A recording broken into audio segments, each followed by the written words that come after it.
Yeah, we need to.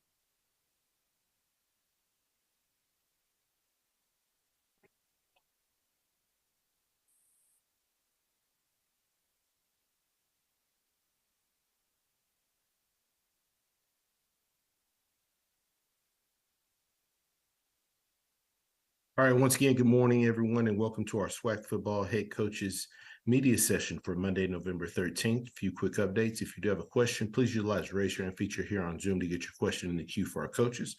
Please limit your questions to one initial question, potentially a follow-up question. If we do have additional time allotted in our coaches' availability, we will work our way back to get additional questions answered. Please ensure that your lines are muted unless you're actively asking a question, and please wait to be called upon prior to asking your question. With that being said, happy to be joined by Alabama A&M head coach Maynard. Coach, first and foremost, as always, thank you so much for taking some time to join us. If you could please start us out with an opening statement, recapping your team's most recent outing versus Bethune-Cookman. Yeah, we went down to Daytona.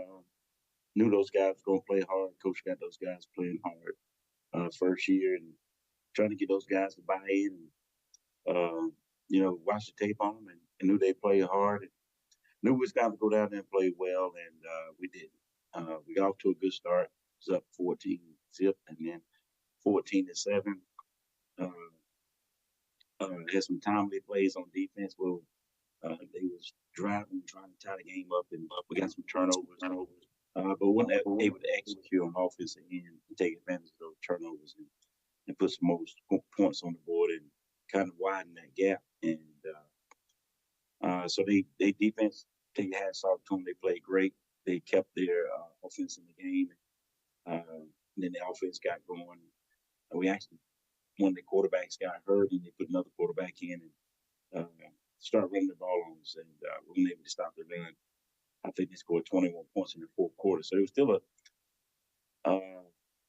a very tight football game for 3.5 quarters, and they kind of got away from us the last half of the fourth quarter where they scored 3 touchdowns, all running, rushing the ball for 400 yards. And anytime you do that, of course, you can't win the game. So very disappointing loss, but again, you got to take your hats off to Bethune-Cookman. They did what they had to do. They won the football game. They played hard and they played great. So we got to move on to Valley this week. Got a short week. We played them Thursday night at our place.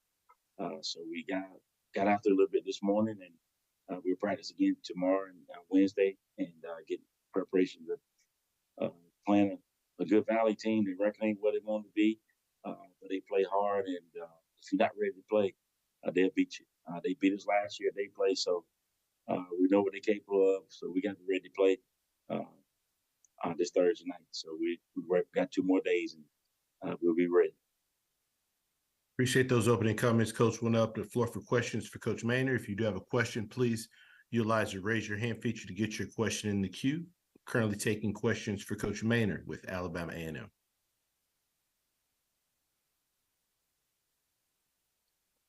Coach, when you look at this Mississippi Valley State football team that you'll face on Thursday, what are some of the things that have stood out to you on film? It's how hard they play. Valley, they don't really look at their record, their circumstance. Coach has done a tremendous job of getting those guys in there, and then they play hard, man. I mean, offensively, defensively, special teams, they fly around, they play hard, and that's all you can ask of a team is effort. We always say, you don't want to coach effort, and look at their tape and see that you don't have to coach effort. Those guys are flying around, they're passionate. The record is just not what they want it to be, but it's not because of lack of effort or coaching these guys. He just got to get his players and and continue with his beliefs and get his guys to buy in. It'd be fine, but we got to be ready to play because they're gonna play hard. They're gonna play hard. Currently taking questions for Coach Maynard with Alabama A&M.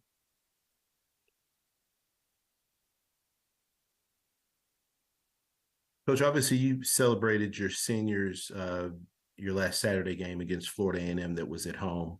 If you could just talk a little bit about what this senior class that will play their final game, what they've meant to your program. Probably meant a lot. You know, they've helped turn this program around. You know, we're gonna have another losing season this year, but those guys still helped us turn the program around from when we first got here to now. Um, you know, we had 5 straight losing seasons before we came, and this will be our second losing season and the second one in a row. So, but you know, those guys helped change the mindset of these guys when we came, getting those guys to buy in and play hard. They're not going out the way they wanted to with a winning season or playing for a conference championship or a celebration bowl. But I told those guys the other day, you know, we end every time we break it down, we end it champions. You know, 1, 2, 3 champions. And I told them, we might not be a champion in the SWAC on the football field this year, but you can be a champion father, a champion in the classroom, a champion brother, a champion son, a champion nephew, whatever it may be. You can still be a champion in life, just not this year on the football field. So that's what it's all about. You know, it's all about getting your education, uh, getting prepared for the real world. Football is great, but it's temporary, and it's not gonna last forever. So we want these guys to enjoy the rest of this week and this last game, but then they got to get ready for the real world. And also, you know, we 3-1 at home this year, so we want to get this W this week and finish the season at 4-1 at home. We always want to protect our home. Don't let everyone to come in your house, knock on your door till you come outside fighting and beat you up. So we want to be able to protect our home. Any final questions for Coach Maynor with Alabama A&M?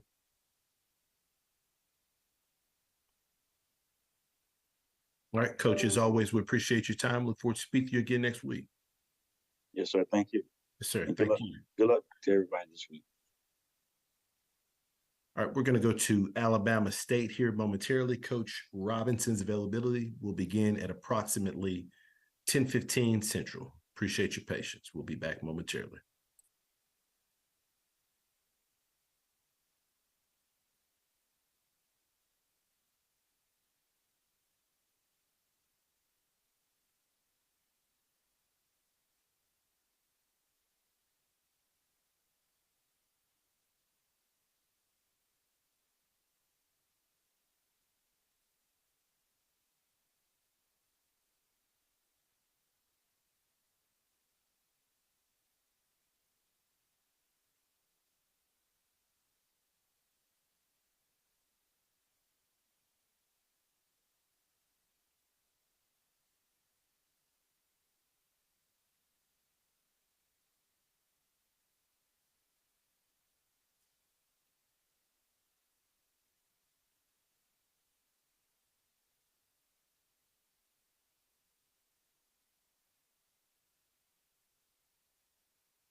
All right, once again, if you do have any questions for our coaches, we ask you please utilize the raise your hand feature to get your question in the queue. We ask that you please limit your questions to one initial question, potentially a follow-up. If we've got additional time allotted and our coach's availability, we'll work our way back to get additional questions answered. With that being said, happy to be joined by Coach Robinson with Alabama State University. Coach, obviously, first and foremost, thank you so much for taking some time out of your schedule to join us. If you could please start us out with an opening statement recapping your team's most recent outing versus Mississippi Valley State.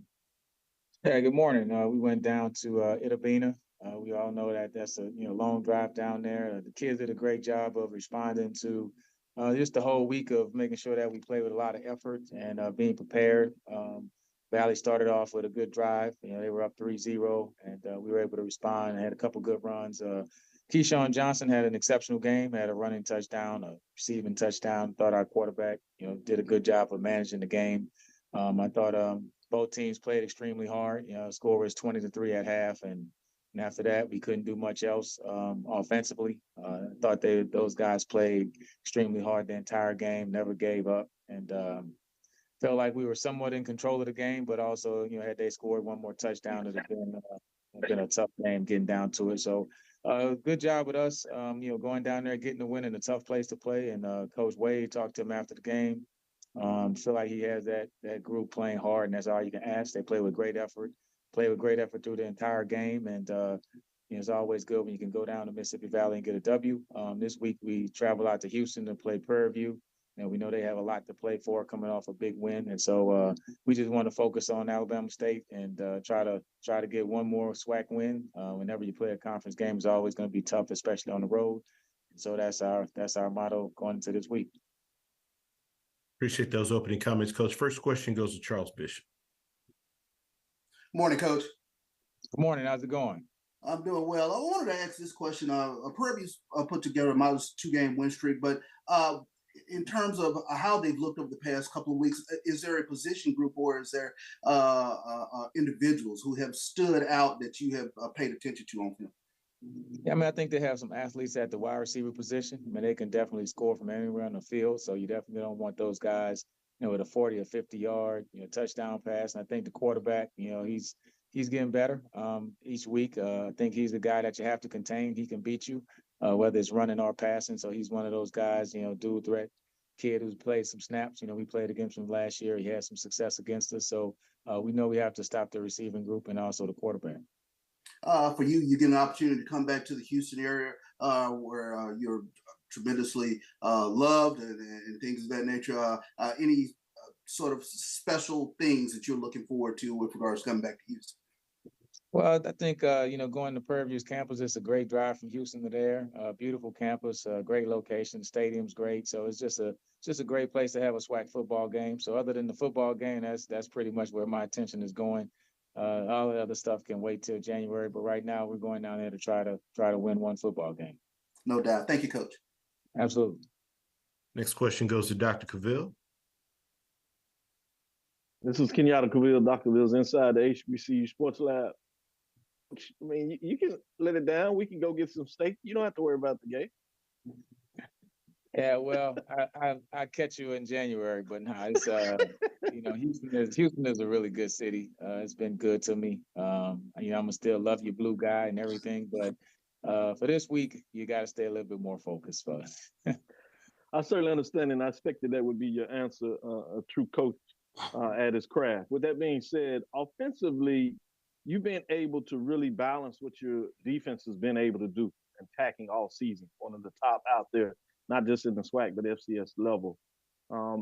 So this game that you had against Valley, talk about the balance that your offense get some things done to go along with that defense. Well, I think, every season you kind of go into it saying what's going to be the strength of the team. You have expectations.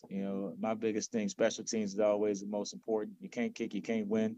And then defense, then offense. That's just, maybe a little old school, but that's kind of where I was brought up with football. And so, this year, I think the offense, we started running the football well. And so we probably running the football more than we thought we would. But the type of backs we have and the way the offensive line has been gelling, that's what they've been good at. So you have to do good. You have to, keep doing what you've been good at. And so Damon Stewart, he's come in and really managed the football game. Sometimes his stats aren't eye-popping, but he does a lot of small things, throwing it away on third down, not taking a sack, not forcing the ball in there. So he's done a good job of managing the game. And then when he gets a chance to make a play, he makes it. But at the end of the day, special teams and defense is really where we've been hanging our hat at this year. So that's what we know that can travel. That's just a lot of it playing effort. Making tackles is a whole lot of want to.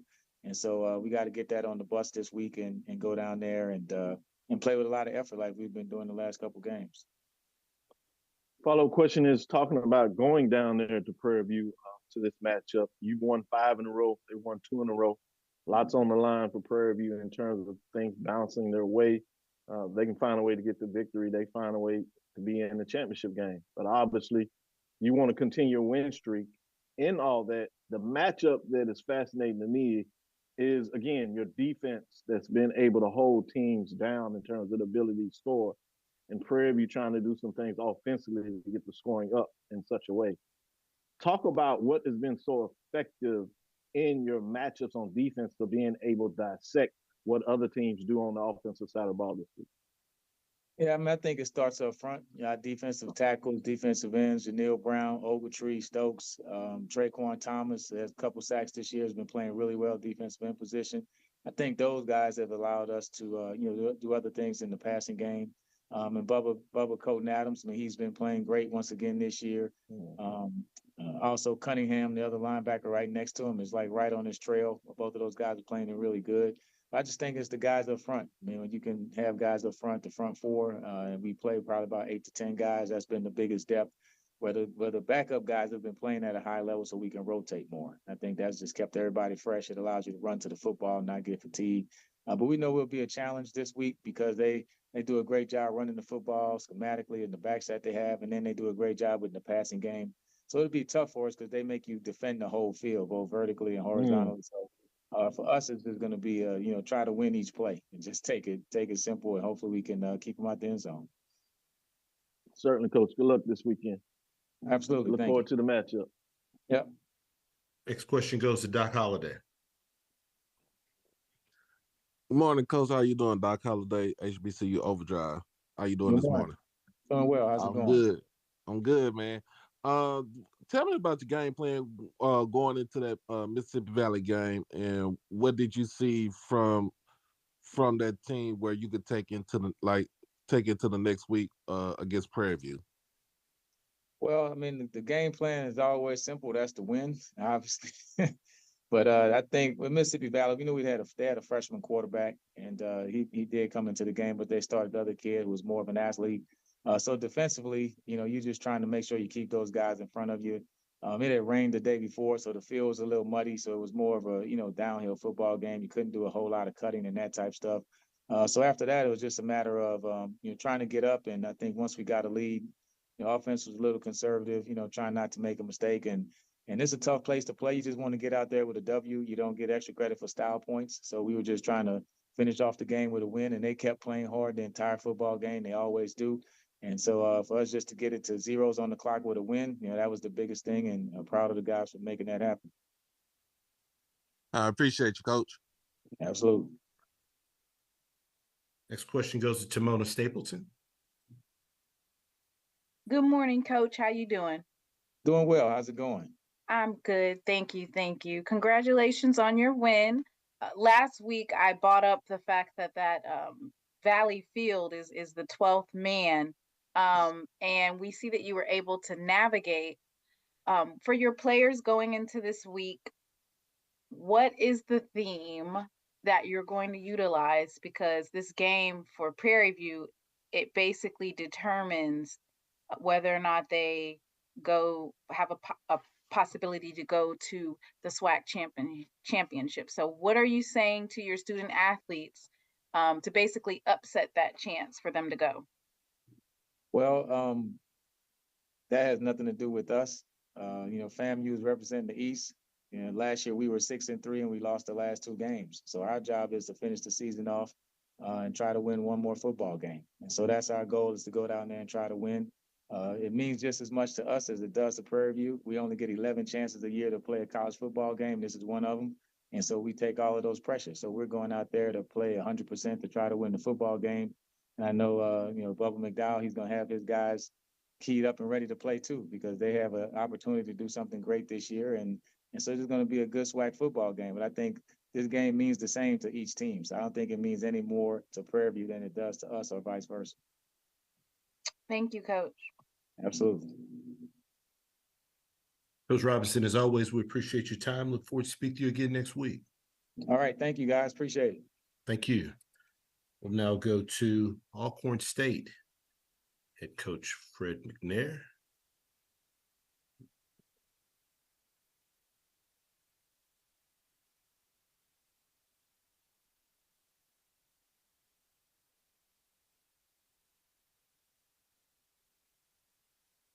All right, we're going to try to get Coach McNair on. We do appreciate everyone's patience. We'll be back momentarily.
All right, we're attempting to reach out to Coach McNair. We do apologize for the delay. We will be back as soon as we're able to make contact with him. We do appreciate everyone's patience. We'll be back momentarily.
All right, we're still working to reach Coach McNair with Alcorn State. If we are able to get in contact with him, we'll move his availability to 12:05 Central after Jackson State's availability from 11:55 to 12:05. We'll move Coach McNair's availability to 12:05 Central if we are successful with reaching him. We will be back here at 10:35 with Coach Woody with Bethune-Cookman. Thank you for your patience.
All right, once again, for all of our media participants, if you do have any questions for our coaches, please utilize the raise your hand feature to get your question in the queue. We ask you please limit your questions to one initial question, potentially a follow-up question.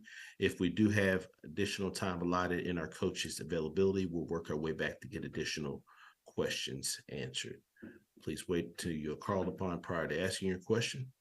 With that being said, happy to be joined by Coach Woody with Bethune-Cookman. Coach, first and foremost, as always, thank you so much for taking some time out of your schedule to join us. If you could, please start us out with an opening statement recapping your team's most recent outing versus Alabama A&M.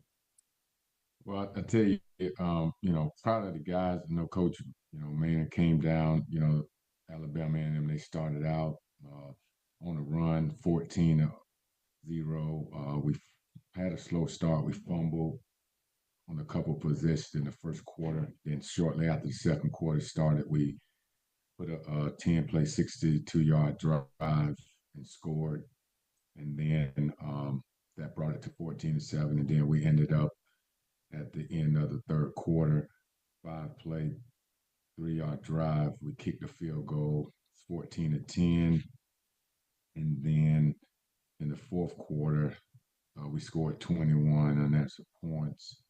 And we ended up having 3 separate 100-yard rushers and really, finished well, something that we've been talking about all season with Walter, our quarterback, rushing for 168 yards, 3 touchdowns, running back Jimmy Robinson rushing for 137 yards, and then also Marcus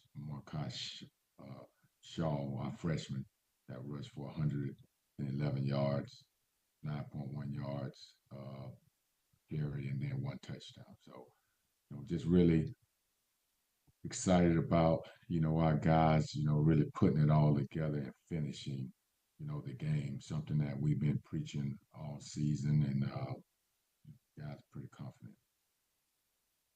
Appreciate those opening comments, Coach. First question goes to Dr. Cavill.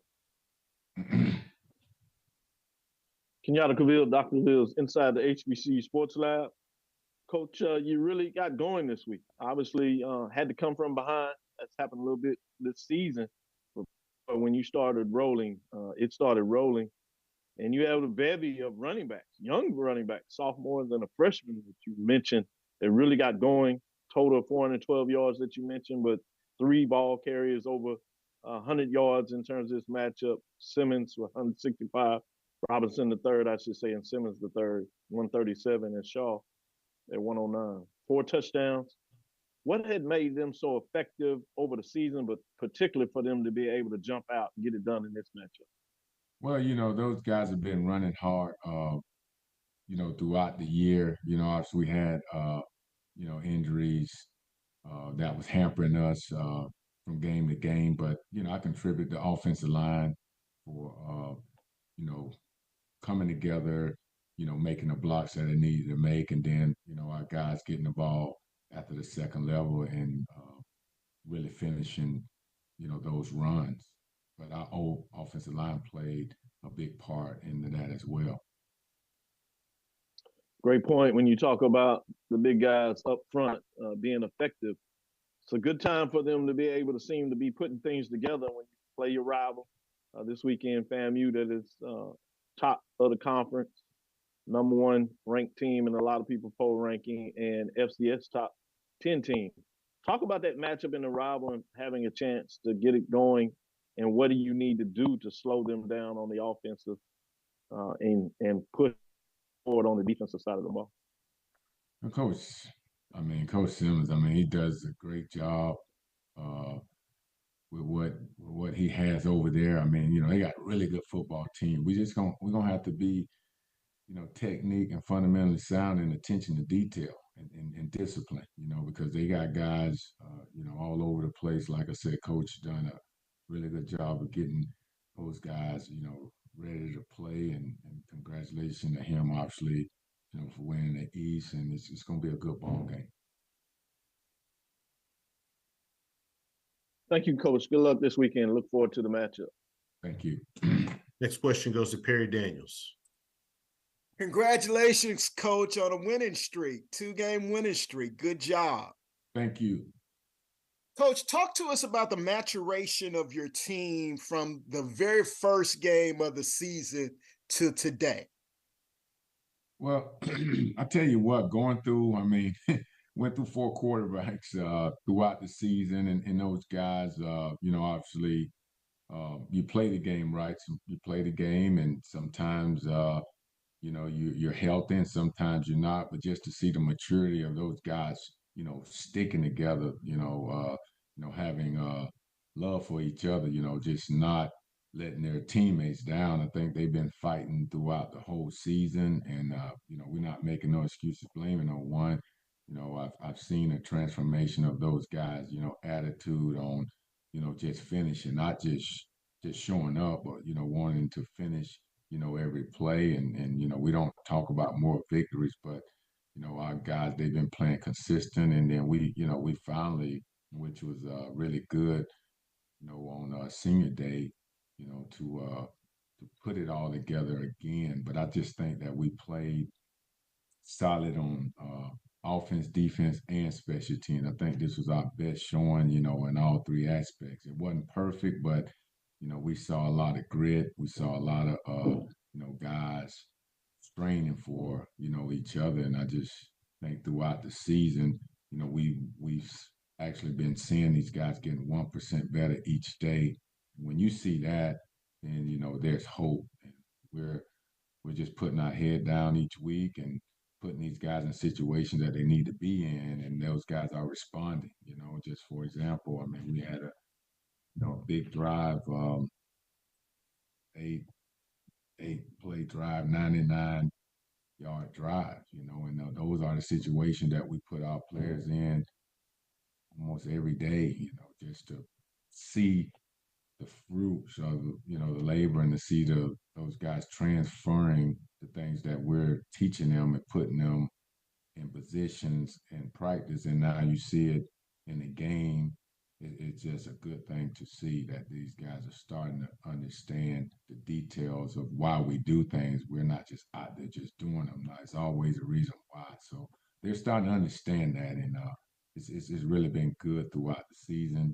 Obviously, in first year, head coach in the SWAC, man. I mean, really good football. Just really honored to be a part of the SWAC and trying to develop these young men. And Coach, you took this job really close to the season, late in the hiring process. Talk about your staff and the work that they've put in to get the team to where they are today.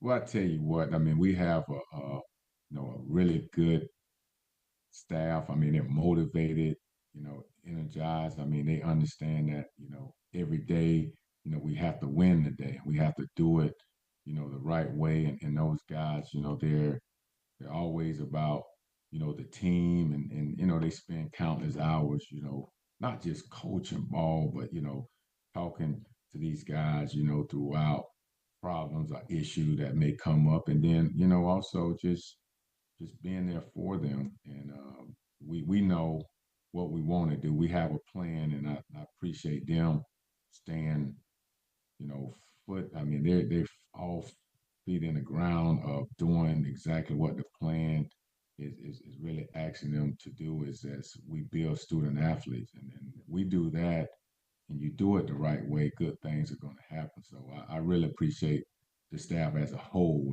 for following the vision of what we want to do here at BCU. Thank you, Coach. Good luck this weekend. Thank you. Next question goes to Doc Holliday.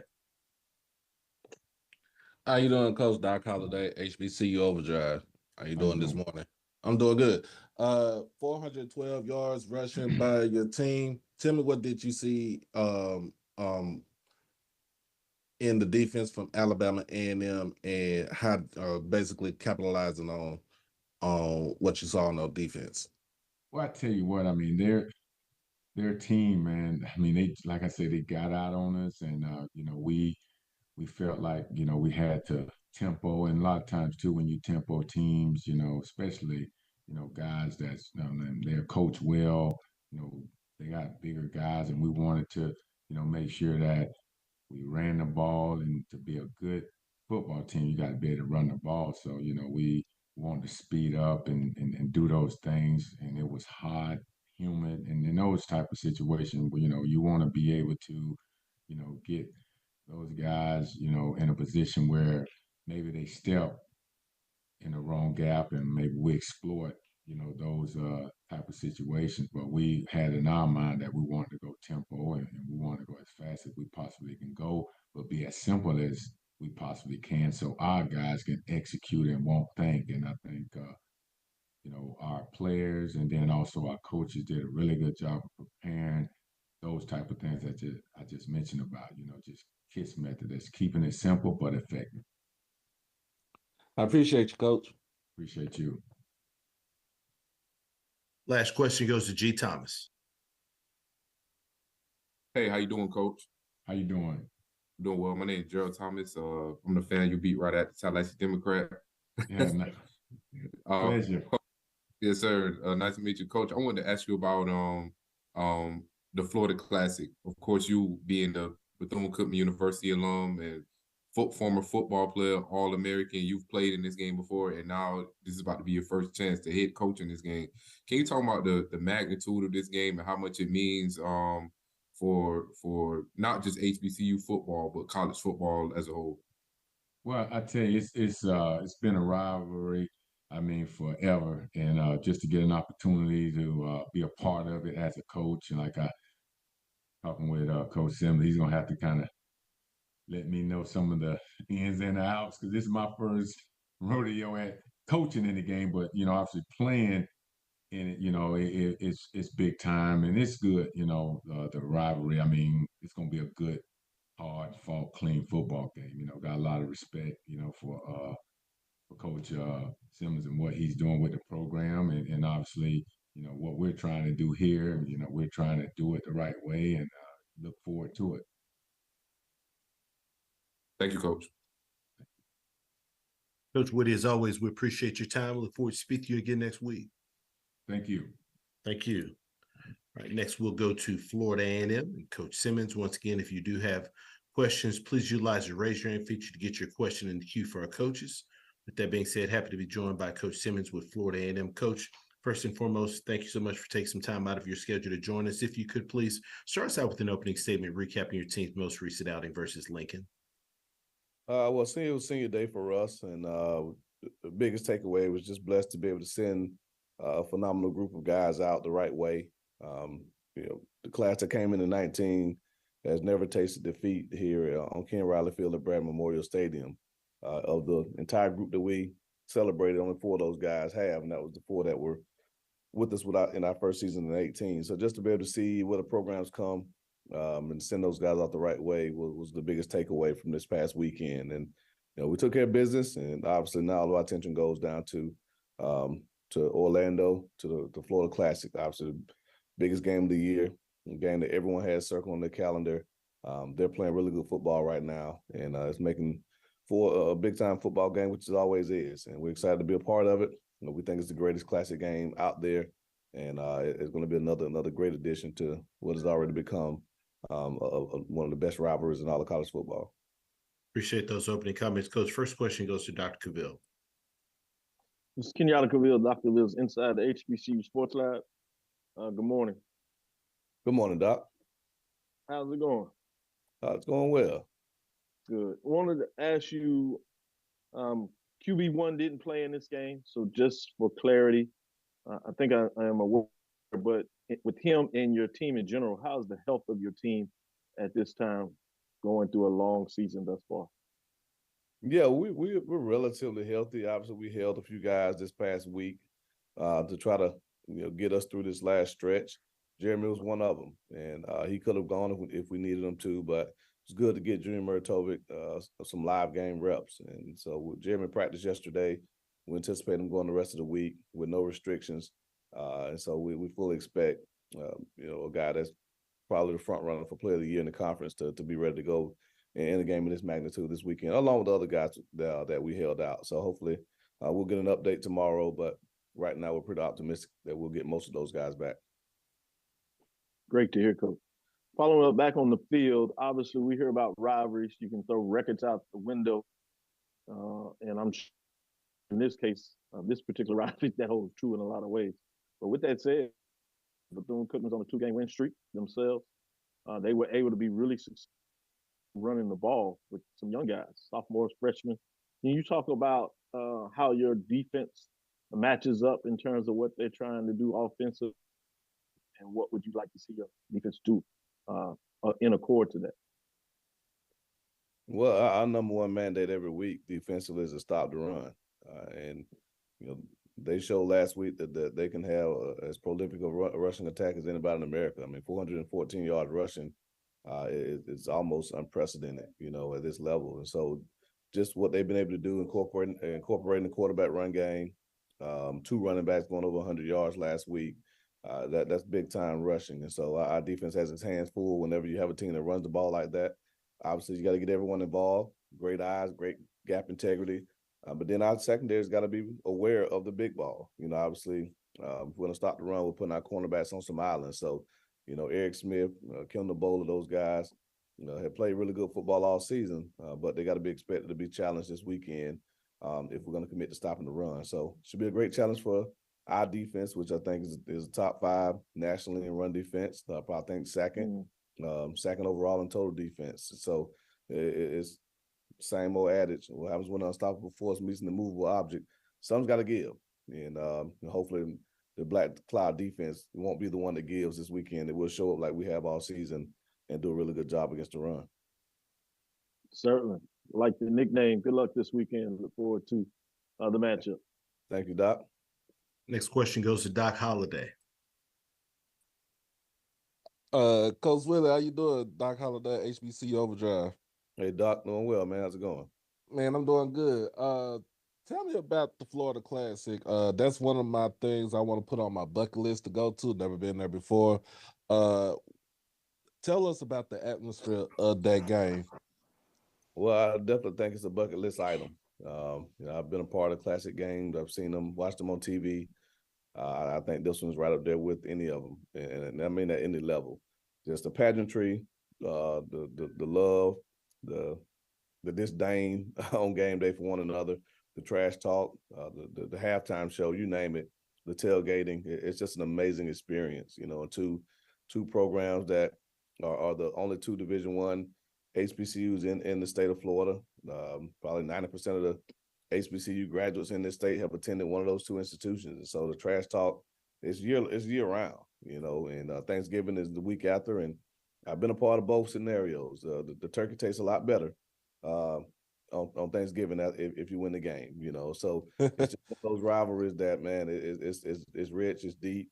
And again, you can throw everything out the window. It's going to be two football teams that are going after each other's neck, but that's the way you want it. And I think that's what makes it, again, one of the best rivalries in all of college football.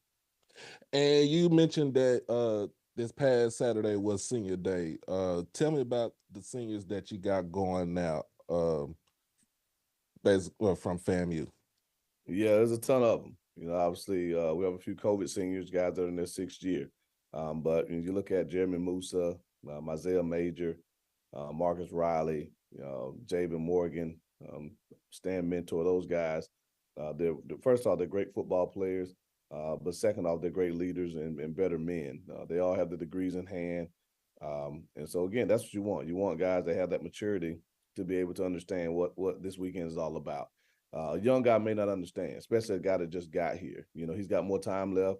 We've already secured the Eastern Division. We're going to play in the SWAC Championship game in 2 weeks, regardless of what happens on Saturday. So a freshman or a sophomore may not understand the magnitude of it. But you ask Jeremy Musa, you ask Kendall Bowler, you ask Eric Smith, who's been in this game 5 times already, you know, or this will be his 5th edition, what this game means, and they'll be able to tell you. So just what these seniors have meant to this program was one of the reasons we wanted to send them out the right way this past weekend, and definitely honored that this will be their last time in the Florida Classic. And we definitely want to give them the memory to be able to take that to say, hey, they ended up winning records. 500 for us so far, 2-2. We want to make sure those guys are able to go out and say they had a winning record in the in-state rivalry. All right. Appreciate you, Coach. Any final questions for Coach Simmons with Florida A&M? Coach, as always, we appreciate your time. Look forward to speaking to you again next week. Thank you, guys. Have a great week. Thank you. Next, we go to Grambling State. Coach Jackson.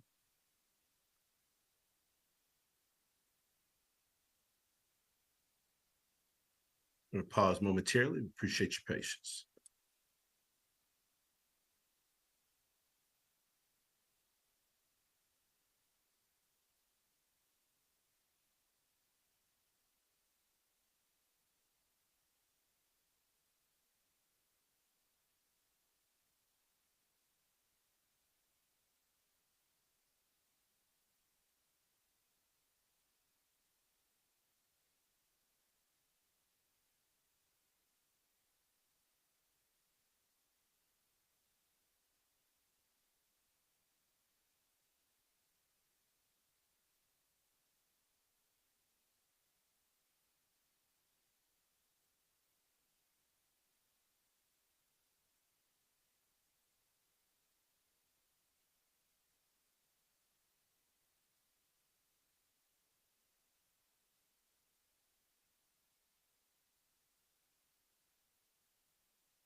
Once again, if you do have questions for our coaches, please utilize raise your hand feature to get your question in the queue for our coaches. Please limit your questions to one initial question, potentially a follow-up question. If we've got additional time allotted in our coach availability, we will work our way back to get additional questions answered. With that being said, happy to be joined by Coach Jackson with Grambling State. Coach, as always, thank you so much for taking some time out of your schedule to join us. Coach, I do apologize. Let me just make sure this connection is stable. Give me 1 second. I apologize. Okay.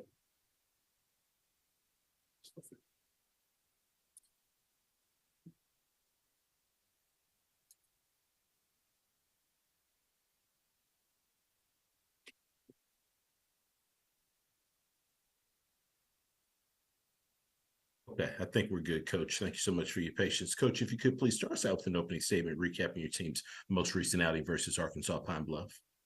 We were happy to go down to Arkansas Pine Bluff and get a victory and get back in the win column. Obviously we got a bye coming up this week, so we got a chance to get healthy, continue to get better as a football team, and got a big game here coming up against Southern in the Bayou Classic. Thank you for those opening comments, Coach. First question goes to Perry Daniels. Congratulations on the victory, Coach. Coach, you're welcome. If you were explaining to your NFL friends and colleagues about the importance of classics and the pageantry around HBCU classics, what would you explain to them? I would tell them it's like the week of the Super Bowl, because there's a lot of functions that go on during the week, just like their big game, and that it's an unbelievable event. These classic games are really special, and I think the teams that play in them, they love them. They love playing in them, being a part of them, because I think it brings out everything. It brings out obviously the culture, obviously, but it brings out people from both sides, and it's a tremendous event that's being put on. And like I say, the things that go on during the week, it really rivals what the NFL does all week before their big game.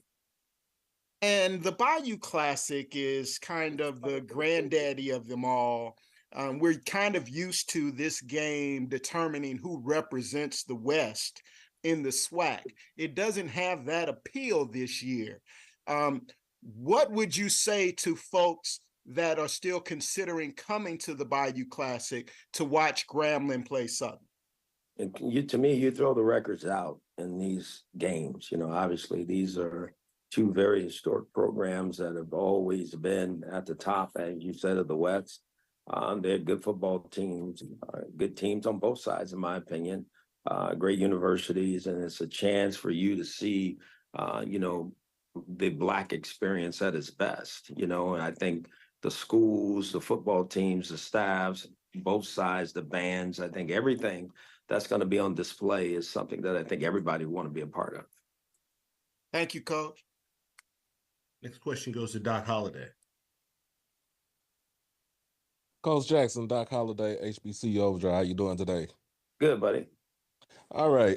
Yes. So on you played the game on Friday, which is kind of unusual for y'all to play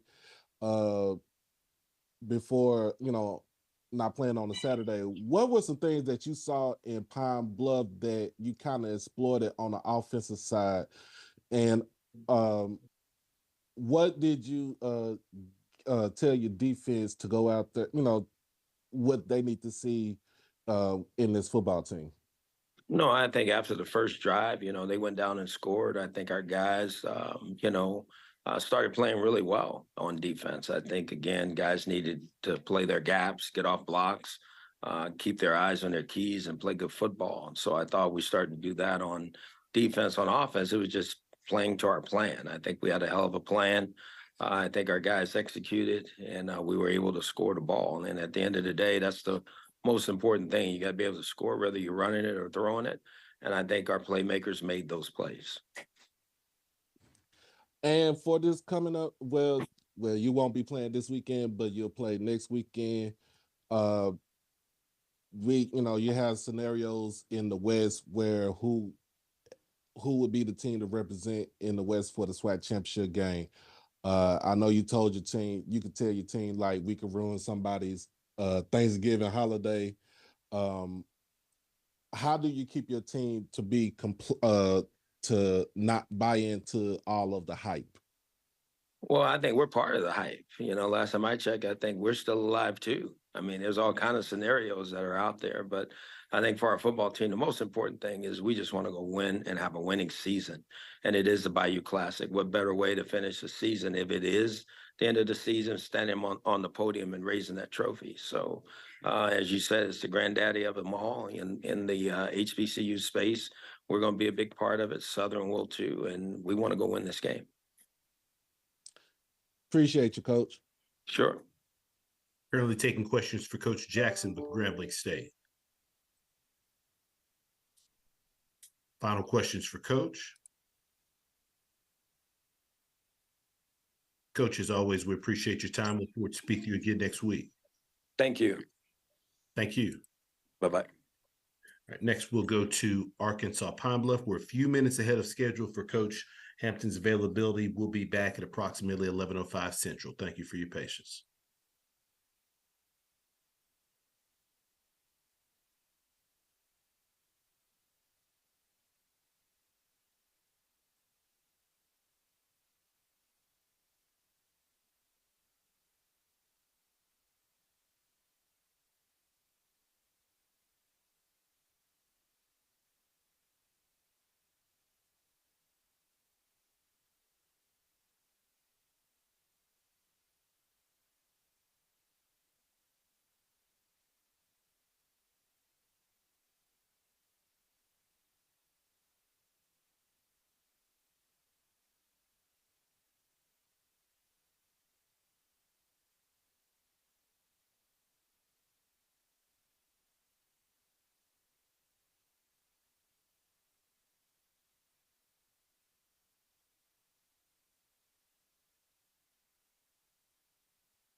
All right, once again, for all of our media participants, if you do have any questions for our coaches, please utilize the raise your hand feature to get your question in the queue. Please limit your questions to one initial question, potentially a follow-up. We've got additional time allotted in our coaches' availability, but we'll work our way back to get additional questions answered. That being said, we go to Arkansas Pine Bluff and Coach Hampton with the Golden Lions. Coach, is first and foremost, as always, thank you so much for taking some time to join us. If you could please start us out with an opening statement, recapping your team's most recent outing versus Grambling State. Obviously, we started out the game well, went down and scored. We had a great game plan, got a stop, got the ball back to our offense, and they stopped us on like the 3rd and 9. Had a good screenplay call. Yards short, we ended up punting, and then we got them in position. And then they threw a screen pass. The guy missed a tackle, and the guy ran for a touchdown. And then obviously we kind of went back and forth. We had a safety.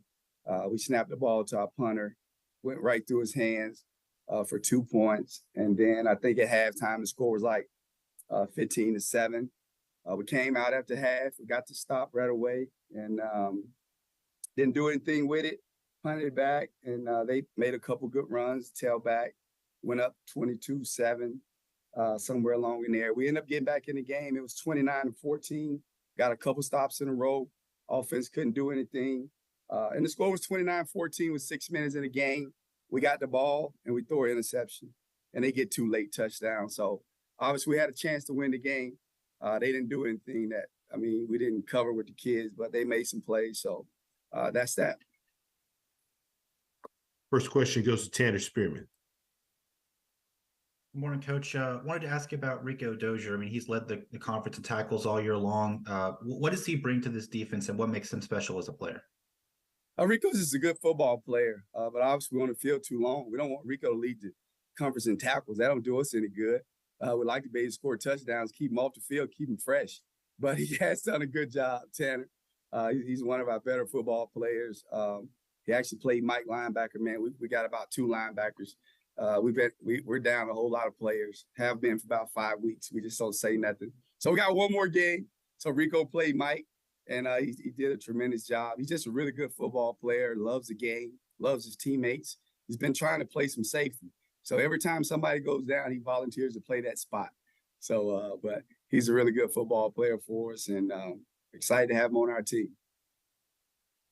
And then one more game this season, this Saturday at Texas Southern. What kind of mindset do you need your players to take into this game against a Texas Southern team that, coming off that win yesterday, is going to be feeling pretty good about themselves?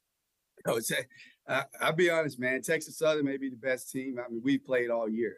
Athletically, the quarterback's good. The running backs, I think he's all-time lead receiver. Running back in Texas Southern history. Man, the receivers are really good. They run routes angry. They attack the football angry. They block on the edge. The O-line is good. And so it's a really, really good football team. I don't know how they only have, maybe 2 or 3 wins, but they're a really good football team. And we all know Alcorn is a really good football team, and we just saw what they did to them. So our guys, we had a meeting yesterday. They understand what's at stake. It's the last opportunity to play for the Golden Lions. It's the last opportunity to go represent UAPB, and then it's the last opportunity to go represent your family legacy on the back for the 18 guys that won't have a chance to play it again. So we'll be motivated. That hasn't been an issue all year. It's just guys need to, lock in and be consistent in their technique. The effort has been there, but at times we just lose focus and then, allow big play here. Even last weekend, a couple runs, they got good running backs, but, sometimes guys wouldn't have the correct leverage, and those guys they're really good running backs, and they made us pay for it. I think, Coach. Next question goes to Dr. Cavill. It's Kenyatta Cavill. Dr. Cavill's inside the HBCU Sports Lab. Good morning, Coach Ham. Hey, morning, Doc. How you doing? I'm doing pretty well. Good to see you get going. Watch the game on Friday night. As you mentioned, you were in the game, and it kind of got away from you. But I wanted to talk a little bit about your sophomore, 6 foot, 25-pound running back, Fairfield, California, Johnny Williams. He was able to get 99 yards on the ground. Couldn't quite get to that 100 mark, but he's right there and got in the end zone on just 15 carries. Had a pretty good game in a lot of ways. What are your thoughts in terms of him and how he continues to build, particularly as a young player in this conference? But Johnny's not a young player. Johnny's a senior. I don't know if maybe somebody put an O instead of R, but he's a senior. This is his last game. Sorry about that. Appreciate that update. Yeah, no problem. Johnny's going home. This is his last game. He's a senior. And I tell people this. The one thing about Johnny, we've got a couple good running backs. As you notice, Jonas Davis was up there in the top 3 or 4, but he hadn't played in 4 to 5 weeks. I started running back. And so Johnny has been a guy who's a senior. He was behind a couple guys. And in the last couple of weeks, he's had an opportunity. He had a big run to start the game off last week. And so, I wish I had known he had 99 yards, but man, I'm so concerned with everything. I don't see any stats. They be trying to give me stats. I'm like, bro, I don't want those stats. I'm trying to score a touchdown. I'm trying to stop somebody.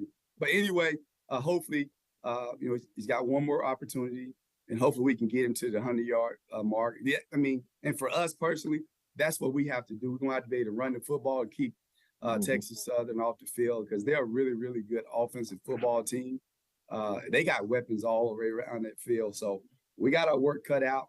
And so if Johnny gets 100 yards, good for Johnny. But if Johnny gets 1 yard and the Golden Lions get the first conference win, then Johnny has to settle for 1 yard. I certainly understand that. Appreciate that again, Coach. I don't want those stats. I'm trying to get this done now. Yeah. Follow-up question is on Texas Southern Tigers, obviously, and you pretty much summed all the things up in terms of a direct question. And I guess it's a tough time for them to seem to be getting things moving in the right direction of what they were able to do last night at Alcorn. Talk a little bit more about the running back, as you said, that set the record for Texas Southern running the ball. As you look at some of the film, what makes him unique and special? And with that being said, how do you look at creating the defense to slow him down or stop him? But I think number one, what happens is you have a quarterback that's elusive. And in this league, if you got a quarterback that can move around, that causes problems. Now you got to be concerned about the quarterback. but they do a good job of getting the ball to the receivers that are really good. So now you got to figure out you're going to play coverage, you're going to play man. And so what they do is they spread you out. And I call them, they got two backs, Thunder and Lightning. Okay. 2022 is the Lightning. I mean, he don't touch it much, but when he touch it, he'll take it to the house. And then they bring big 23 in the game. And now he'll smash mouth. So they are a really, really good football team. And so, man, we got our work cut out, but it's a great opportunity. And you know, I took a couple of kids to church yesterday, and the pastor talking about adversity. So I told him yesterday in our team meeting, I said, man, we're faced with a little adversity right now. We got thunder and lightning we got to deal with. And so we need to make sure that we're ready to rumble, because those young men are going to be excited. It's senior night for them, senior day. And so our kids will be ready. And I'm just proud of the effort that they've given, proud of the support. And everybody knows, you know, where we got to get to. But I'm excited about this opportunity to go out there and compete with my team one last time with this group of guys. And I know they'll play hard. You know, like I said, I was disappointed last week. They were disappointed. Man, we left a couple touchdowns on the field, had guys running wide open, and the quarterback didn't give them the ball. So, again, that's kind of been our story this year. But, again, it's a learning experience. As we say, it's not losing. We're learning how to win. Great point, Coach. And I don't know if you check the weather, but you're appropriate when you talk about lightning and thunder, because that's what it's doing here in Houston. But it's supposed to clear up for you this weekend. Yes, sir. Safe travels Appreciate and good luck this week. Thank you. Appreciate you, my man. No problem. Next question goes to Mona Stapleton. Good morning, Coach. How you doing? Good morning. I'm great. This is Timona from She Loves Thee podcast, and I looked at the stats between you and Gremlin, and I see that you guys were pretty evenly matched with the receiving yards. It was just the rushing yards that Gremlin was able to get away from you all, and that's what made the big difference in the game. Going into Texas Southern, do you attribute the wear and tear and the depth issues to your team as to why you weren't able to effectively stop that against Gremlin, and how will you stop it against Texas Southern? Well, obviously, those running backs that they have are really good running backs. I mean, you know, that young man, number 2, number 3, then they had a number 23. So, I mean, we knew going into the game, they were really good football players, and we had to be gap sound, as the coaches on here said. And we got out of our gap a couple of times, guys trying to do too much. And when you have a lot of inexperienced guys, you know, we had a different guy playing the linebacker position, the wheel backer. So a couple of times we didn't fit it up correctly. And then a running back like they have chance with, like, he's going to find the hole. And that's what he did. And right after half, I think the score is like 15-7. Man, we got the play bottled up. And the DN, he folds inside, and the guy cuts it all the way back across the field. And so that's just good job. And I tell people, you don't coach running backs, you recruit those guys. And so whoever recruited those guys from Grambling, they've recruited 3 good ones. And so obviously, you know, hats off to those football players and that team for the win. But I mean, we felt that we could win the game. And again, like I said, we were in the game, had 2 opportunities to score. Quarterback just missed guys wide open. Eyes got a little too big. Thank you for that, Coach. And as a follow-up question, I see that you were evenly matched with the first downs. So both you and Gremlin were able to get 17 first downs. So you were moving the ball up and down the field. Going into this last game, what are some of the key pointers that you're instilling into your players about finishing strong? Well, I hope we do exactly what Texas Southern did against Alcorn. I hope we can put it all together. I mean, because if you look at the Texas Southern team, I just watched play Alcorn. Like, that team has been really close every game, and everybody knows, like, this league is a hit or miss. You're talking 3 or 4 plays, and so hopefully our guys and we'll put it all together on offense, defense, special teams, and we can get the win. You know, but obviously we got to stop what they do, and that's stopping that tailback, that's stopping that quarterback and those receivers. So if you got any suggestions, can you just email them to me at hamptona@uapb.edu, and I'll be sure to take that up. Gotcha. Thank you, Coach. And Thank good you. luck this weekend. Appreciate it. Coach Hampton, as always, we appreciate your time. Look forward to speaking to you again next week. Hey, man, thank you, guys. You guys be blessed. Thank you. Next, we go to Mississippi Valley State and Coach Wade. Once again, if you have questions, please utilize the raise your hand feature. Get your question in the queue for our coaches. With that being said, Coach Wade, first and foremost, thank you as always for joining us. If you could please start us out with an opening statement, recapping your team's most recent outing versus Alabama State. Yes, sir. First of all, good morning to everybody. Another tough defeat against a really good Alabama State team, well-coached team. We started off, got on the board first. Typically, I like to defer to the second half to receive the ball, but for this game, with us being two slow, methodical teams that don't mind putting 10 to 12 play drives together, I figure we'll try to receive the ball, go down, get an early score, put the defense out there, try to get a stop, try to get them behind the scoreboard and try to do some things a little uncharacteristic.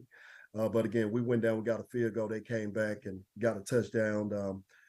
Just big time players make big time plays. The kid number one, Keyshawn Johnson, really good player, made some really big plays. And, we knew this game would come down to turnover margin. And they won at 3-0.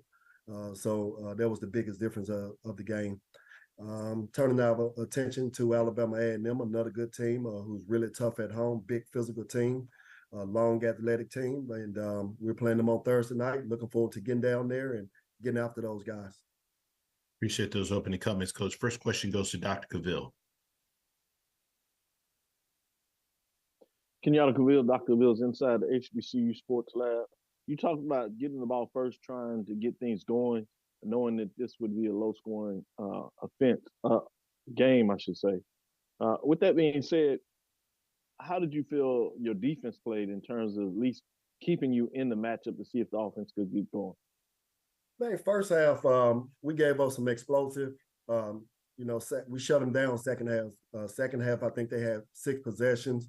At least half of those possessions, we was able to get them to go 3 and out. So defense played well. Our defense always played well enough to keep us in a game. So, hats off to the defense. I think our kids, our program, this university have gotten intoxicated off of, people just saying how hard Valley play. I think it's been to our detriment. I think people think here at Valley, if you play hard, then that's good enough. But again, just not executing at a high enough level is what we're focusing on. So we're trying to change the mindsets when it comes to that. Because our kids play extremely hard, but I think every kid that play college football should play hard. I mean, you playing Division I FCS ball in the SWAC, playing hard should almost be a given. But we're just not executing at the highest level on both sides of the ball, and that's what we're gonna continue to focus on. Thank you, Coach. Makes sense, and I'll consider that as I move forward to make sure I change my vernacular as Valley gets going and changing things. I see it coming. With that being said, you go on the road, and you certainly get to change that on the field. You get a chance against Alabama A&M in this last SWAC contest. Talk about what are some things that you want to see your team do this week to move us from media, particularly me, in terms of using that terminology. The team played hard, but putting up points, defense doing what's necessary to get the victory. Oh, no offense. I think it fits because that's the one thing that you see is guys playing extremely hard. But we changed that by executing at a high level, and that's going to be our focus. It's been our focus all year. Just kind of, just doing all these little things right that we continue to preach. And we talk it every day and see guys starting to get a little bit better at it, but we're trying to undo some things that's been going over here for decades. So, I know some of the problems we have didn't happen overnight, so we know they won't be fixed overnight. But again, we're just going to continuously just try to keep preaching and teaching the right things. And, we think we're going to get this thing turned around. And like I said, Alabama A&M, man, that's a tough place to play. It's just something about going down there. It's tough. I mean, those guys are physical. So, coach is going to have those guys ready to go out there coming off a loss against Bethune. So, man, it's going to be a great challenge, but we're looking forward to it. Thank you, Coach. Andrew, if we have time, I would like a follow-up after Doc asks this question.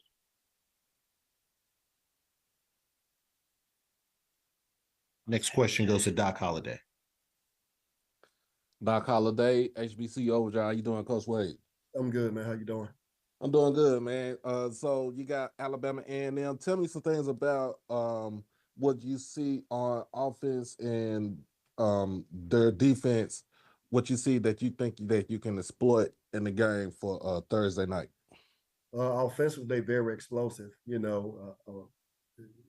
hadn't seen a lot of people stop Alabama A&M. I see Alabama A&M getting in their own way just with some turnovers. I think they're a really good offensive team. Defensively, I mean, they're really good. They sound the one thing that jumped off, and I'm sure coaches are addressing is just a lot of missed tackles. That's why Bethune was able to rush for all of those yards, just a lot of missed tackles. So those are things that can get corrected on their side. So I'm sure that's something that they're working on. But we're just gonna go out and do what we do. We're gonna be very aggressive. Last game of the season, so we're not gonna leave any stone unturned. And one last question. I know it's this past weekend was senior day for your squad. Tell me about some of the seniors that you got going out. Well, the first one through always get bloody, and these guys, being a part of this the first year, I think we're gonna benefit for years to come. Off of the hard work and dedication and leadership that these guys have shown. Hadn't turned out the way they wanted to, or any of us wanted to, as far as wins, but those guys sacrificed and they gave everything for us. And this program is going. We benefit from those guys, because the easiest thing to do your last year, things not going well, is to let it go and quit. And these guys just kept fighting. So they kind of set the standard and the example of what it looks like for this program moving forward. Appreciate your time, Coach.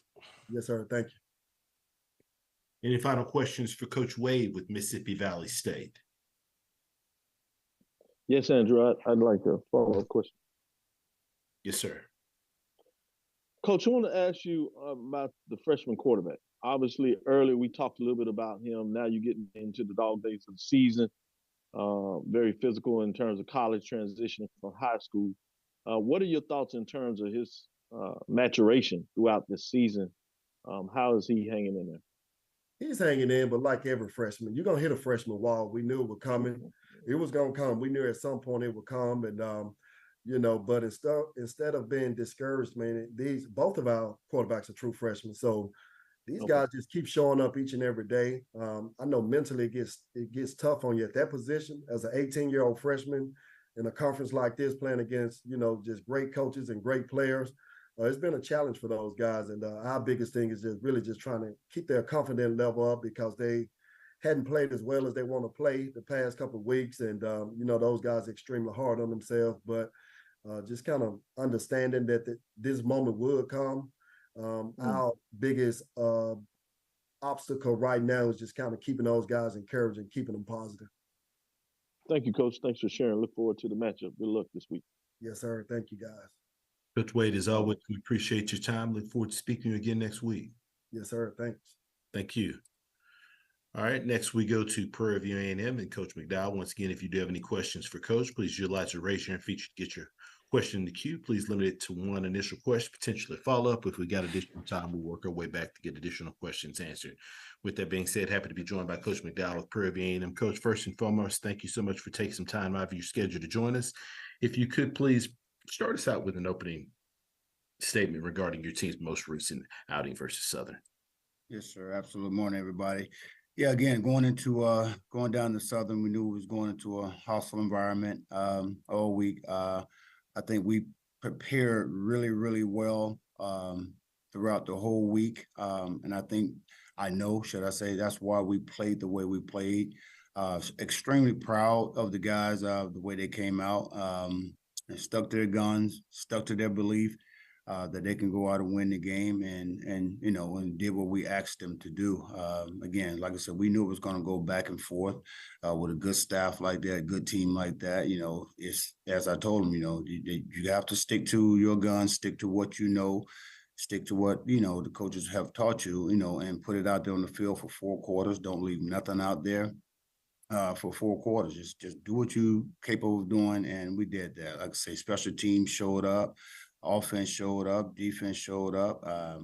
Again, are there things that we need to work on? Absolutely, but for the most part, I'm proud of these young men, the way they they hung in there, stuck together, you know, and then did what they said they was going to do.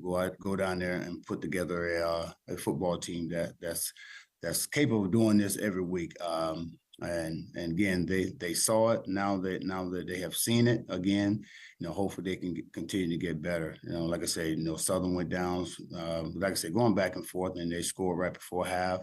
You know, then came out halftime, and we're like, hey, you know, what are you guys going to do? What are you guys going to do? And they said, Coach, we got you, man. And that defense, boy, I tell you, I mean, I'm so proud of them dudes. They came out and did what they said they was going to do. I mean, you know, to shut a team like that out for a whole half, I mean, that's saying a lot. And like I said, again, I'm so proud of them coming out and doing what they said they were going to do. And then now, hey, that game is over with. We gotta get ready to get for a good team coming in here. Coach Rob in Alabama State come in here, and you know, hopefully we can try to do the exact same thing with this group coming in here. We know it's going to be tough. Again, you know, it's the last game, it's the senior day for us. You know, hopefully we can put together, you know, 2 good weeks. You know, as I told them, it starts, you know, like it did last week on Monday. It starts today, you know, with preparations, you know, getting ready for a good team coming in here to play football. Appreciate those opening comments, Coach. First question goes to Charles Bishop. Good morning, Coach. How you doing? Morning. I wanted to follow up on your statement in regards to the defense. And for the past couple of weeks, there have been stretches where this defense has played lights out football. And I wanted to, if you could, take us inside the locker room. What was said at halftime that was sort of the impetus for the defensive turnaround? Again, I mean, for me, you know, telling these guys, you know, that, hey, you know, we got to go out there, because we was a little upset that we gave up that touchdown before halftime. And again, guys not being where they're supposed to be, and, you know, not doing their job. And as we told them, this always happens when you're not doing your responsibility. So they took that to heart. You know, again, Coach Rock, I mean, he got in there, he got on them, you know, which, you know, good coaches do that, you know. And told them, no, we're not going to accept that. You know, again, that can't happen. They told us, hey, you know, we got you, Coach. We're gonna come out. We're gonna play lights out football. And, you know, for them to say it and then go out and do it, you know, that shows a lot of confidence in these young men, what their athletic ability is and can do. A quick follow-up question on the offensive side of the ball. Shamar Savage had another touchdown. What has it meant to this offense to have another complimentary piece to a Trajan Spiller and to your other wideouts for him to be able to get over the top of defenses? CB, we've been waiting on this young man to, you know, to do his thing. And again, we knew that during the spring, you know, when we went and got him, that he was capable of doing this type of job.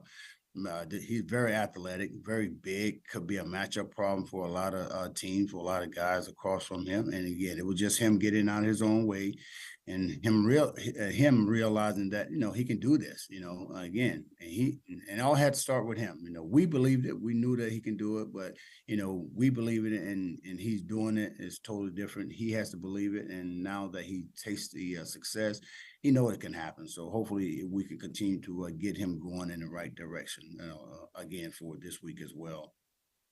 Appreciate you, Coach. Congratulations on the win. Thank you, sir. Next question goes to Lionel Mosby. Hey, Coach Bubba. Hope you're having a good day. So, Mo, what's going on, buddy? I am. Doing good. I actually want to ask you, just following up on the defense, the unit has definitely been showing so much improvement. This last game, the second half, 4 3-and-outs, 2 turnover on downs. Only gave up 57 yards, and 45 of those was on that last heave play. But talk about specifically Derek Gray Jr. and Jamal Marshall up front. Those guys have been such a big part, it seems like, of that unit stepping up. Just talk a little bit about what they've been for you this year. They've been instrumental. Again, we knew going into this year that these two dudes going to have to, you know, handle their business inside, and man, they doing that. And again, you know, early in the season, again, I mean, they had some things to work on. Wasn't doing exactly what, you know, we wanted them to do defensively, but, you know, we know that they have the capability of doing it. And again, you know, I say again, it started from Monday of last week, you know, the preparation, and as I challenged the coaches, like, look, I need you guys to help me out to get these guys motivated every day, not just Monday, off Tuesday, come back Wednesday. No, I need this high energy every day. And no, and they stepped up to that challenge. And I think, and I know for sure, I mean, that was one of the reasons why we was able to go into a place where, normally, you're gonna have issues, with the crowds, again, not on, with a team like that, coaching staff like that. And again, yeah, we were going back and forth, but when it was time to step it up that second half, I mean, those guys did that. And those are the guys we rely on up front. Not only was with Jamal and D-Ray, but CJ Presley. I mean, he had 9 tackles. I mean, and lost. And those are the guys we depend on to get it going up front. If we can get those guys doing what they're doing week in and week out like they did this past weekend, we can cause a lot of problems for teams. That's awesome. Just one follow-up question. This team is in a very, very familiar position, right? Same position as last year, right? We had Valley with a chance to go back to the SWAC championship game. This year we got Bama State. In your opinion, how much does a win or loss in this game determine whether this season is a success or not, especially seeing that we're in the same position as last year? Well, we're not even looking at the loss part, to be honest with you. We going into this game to win it. We talked about it all season long, and again, just get these guys motivated to be where we are right now by the grace of God, and like I told them, I said, once again, when this opportunity to do something great, to do something good here at the university, and for you guys to set your legacy, this is the opportunity. So again, it has to start up again, should I say, this week, because again, even though TSU had a great game this past weekend against a good team in Alcorn, and it put us back in position, to do some things. And and as I tell them all the time, so guys, don't let people take away your opportunity. You guys were voted, way down the list at the beginning of the year, and I try to use little things like that to motivate them. And I kind of said that early in the week, going into Southern. So hopefully, again, we can get the same energy, going into this week, and win this game. We're gonna go in, take one game at a time. We always say 1-0 throughout the week, and this is what we're gonna do. We're gonna prepare for Alabama State coming in. And we're gonna try to come out with a victory. It's a senior night as well, so that should be added, enthusiasm to get these guys going for these seasons. Well, thank you so much for that, Coach. But we will definitely be there to celebrate and to cheer you on. Get this win for PV Nation. See you later. Absolutely. Thanks, sir. Last question goes to Dr. Cavill. Kenyatta Cavill, Dr. Cavill's inside the HBCU Sports Lab. Good morning, Coach McDowell. Hope all is well, particularly on campus at this time. Everything's good. Appreciate it. Last week was essentially an elimination game in regards to what you wanted to get done in that matchup. You talk about the game. There weren't any individual superlatives, but truly in a lot of ways a team effort across the board. Big plays, defense, offense throughout the game that went back and forth. Talk about your team coming together to play that complementary football and to get big plays on and off the field. Yeah, and again, that's what we talked about all week, Doc. Again, I reiterate, it started Monday, having a high energy of practice throughout the whole week, and just to see if they can do it, challenge them to see if they can do that for 4 days straight. They actually did it, and again, I think it played a big role in what happened this weekend. Again, going up against a team like Southern, coaching staff, and we knew, as I said, it was going to go back and forth. Which team that was going to play the best 4 quarters of football is a team that was going to come out on the winning side, and they knew. I mean, after halftime, like I said, they was a little upset that that they let Southern score, because again, they drove down and just guys not doing their job. And again, as I say, you don't do your job against good squads like this, things happen. They scored, but again, they took it upon themselves, Doc, to come out second half together offensively and defensively. Again, I think by far, Doc, first time that since I've been here that they've actually talked to each other at halftime and, told each other that, hey, we got something on the line. This is what we need to do. We need to go out and do it. And they did. Were they perfect? Absolutely not. But it was good enough to do some things, second half defensively. to give Southern some problems and, you know, and help us get the victory. Because, again, we left some things out there offensively, and but good thing that the defense was playing well at that particular time for that whole second half. Thank you, Coach. Another playoff game this weekend. Good luck. Look Thank forward you, to the Doc. matchup. Yes, sir. Coach McDowell, as always, we appreciate your time. Look forward to speaking to you again next week. Thank you, guys. Thank you. And next we go to Southern University. Head Coach Eric Dooley. Once again, if you do have any questions, please utilize the raise your hand feature to get your question in the queue for Coach. Coach Dooley, as always, thank you so much for taking some time to join us. If you could, please start us out with an opening statement, recapping your team's most recent outing versus Prairie View A&M. Most definitely. Good morning to everyone. We knew going back, you're talking about two teams that's almost basically identical when you talk about offense and defense. The only thing may have separated was different, was special team wise, but we knew that was going to be a tough football game. We knew that they had both teams had a lot to play for. And I commend Coach McDowell on having these guys ready to play. We was prepared to play. They made a couple more plays than we made. And of course, when those things happen like that, you're going to come up on the short end of the stick right now. So right now we're battling, and it's a tough situation, but still a lot to play for. When you talk about the last game of the season, it doesn't get any bigger than that. When you talk about the granddaddy of them all right there, that's a lot of different bragging rights within families and within the state. Appreciate those opening comments, Coach. First question goes to Jim Klein-Peter. Coach, when looking back at what you decided to do with alternating your quarterbacks, were you happy with the way that turned out overall? I thought it worked to perfection. I thought it did some things. What we wanted to do, we wanted to give Blood an opportunity to see some things off the field that other quarterbacks was doing. Then we wanted to give another quarterback an opportunity to make some plays as well. I thought it worked to perfection. You know, every game plan doesn't work that way. I thought that one did. Of course, when you face another team, you got to find another strategy that can keep you in the ball game. I thought it kept us in the ball game. It didn't win it for us. So quite naturally, you try to change up what you're going to do so that you can give yourself that opportunity to win the game. Also, did you maybe get to the bottom what the issue was in the second half? Y'all were unable to move the ball pretty much. Well, it comes down to everybody just have to do their part. But I those young men went out and fought hard, and that's all you can ask for them to do, to lay it on the line. You know, so I'm going to always take the blame. That's on me right there. We got to do some things that's going to put us in a better situation to have a different outcome. Thank you. Thank you. Question goes to Dr. Cavill. It's Kenyatta Cavill. Dr. Cavill is inside the HBCU Sports Lab. When you face a team that is diverse as Prairie View in terms of them being able to either run the ball, pass the ball, how much pressure does it put on a defense, particularly a defense as solid as Southern?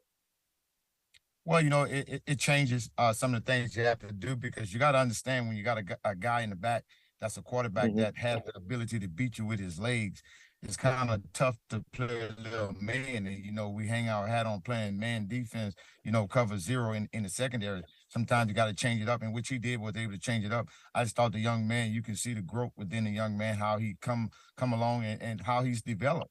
And that goes a lot to coaching, what they have been able to do with Trezon. He's a superb athlete, a guy that loved to compete. So he did a great job in managing and doing just enough for them to get just one more touchdown than we had. Thank you, Coach. As you prepare 2 weeks from now, the Bayou Classic, you have a week off. Do you do any additional things to try to change some things up heading into that game? Chance for either team going in that matchup to close the season with a winning record based on who comes out of that matchup. I think you do. I think you know, you don't try to reinvent the wheel. You got to go with where you got you to where you are right now. But I think you put in some things that's going to help you be successful, because now you have more time to prepare for certain things, and knowing that it's a big time classic, you know, just being a part of it for a very, very long time. It's going to be something that someone have never seen before. That's going to stand out, whether it be a special team player, offense, or defensive player. It's gonna trigger the whole nation. So of course, there's going to be some things coming in from both sides of the ball when you talk about Grambling as well as Southern. So that is to be expected. Been a part of this thing right here for a long time, so I don't expect anything different. And records has nothing to do with it. Going to the championship has nothing to do with it. I think it's always great when you have that and it's on the line to get to the Western, to win the West. But when you're talking about, you may have a husband and a wife that one went to one school and the other one went to the other school. You're talking about bragging rights now for 365 days. So that's going to hold a lot of precedent within the state as well. Thank you, Coach. Look forward to the matchup in 2 weeks. Next question Thank goes you. to Perry. Next question goes to Perry Daniels. So, Coach, we're coming up to the end of year 2 of the Coach Eric Dooley era at Southern University. Compared to where we are and where your vision was on the day that you got announced as the head coach, how do we compare? It's hard to compare because I'm a different. In my opinion, I'm different. I expected to win the championship the day I stepped foot on campus. I expected to win it every year.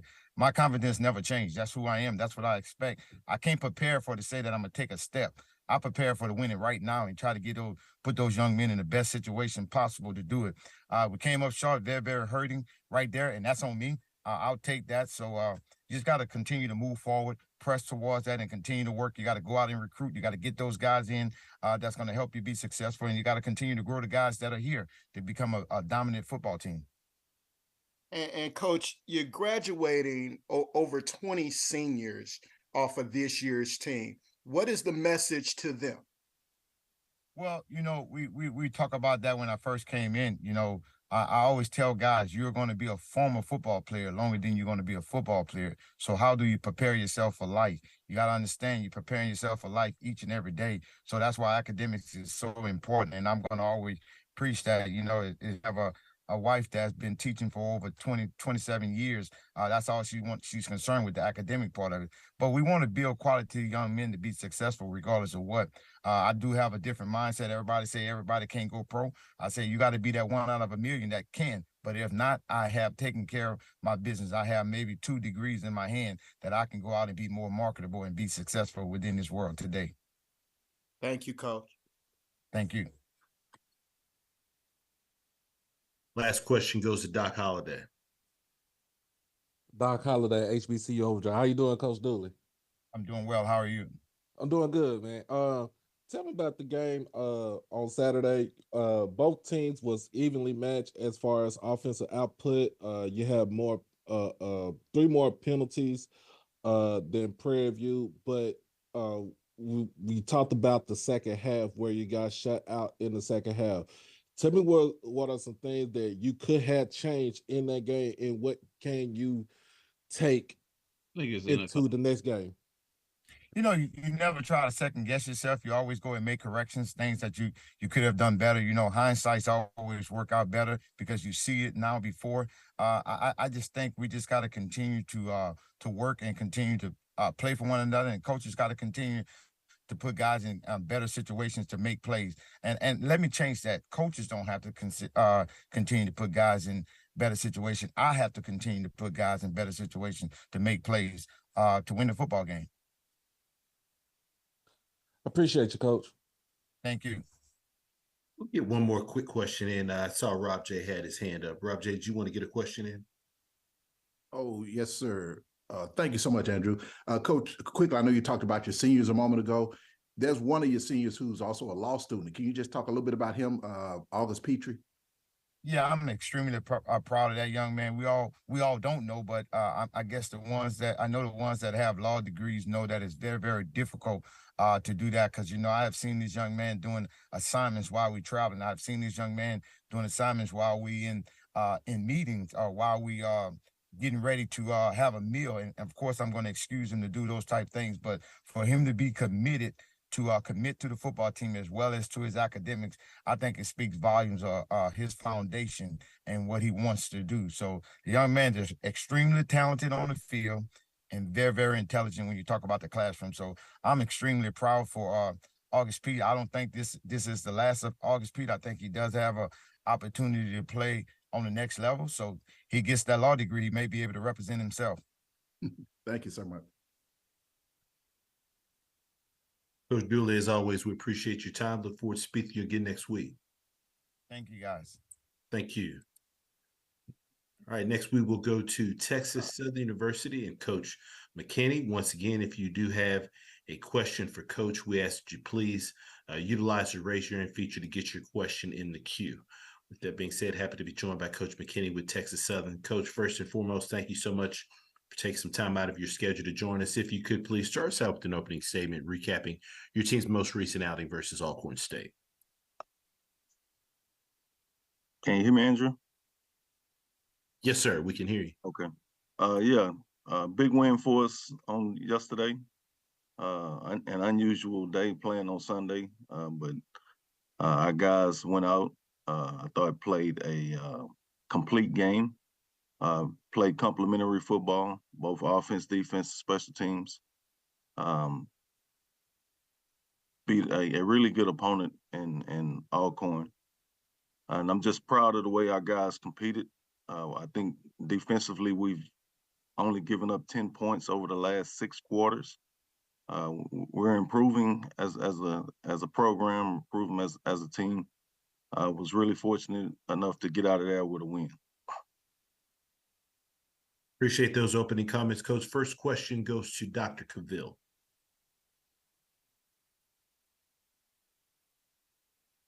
Kenyatta Cavill, Dr. Cavill, inside the HBCU Sports Lab. Obviously, team game, and the team played excellent all around, but it's hard to ignore Ladarius Owens.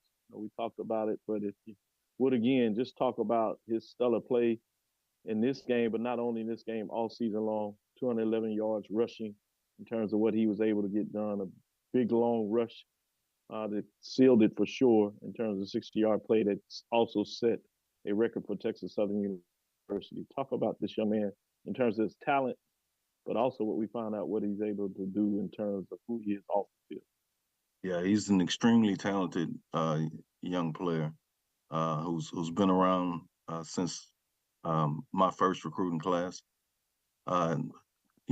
He's put our team on his back. Especially since we heard that Andrew wouldn't be finishing the season.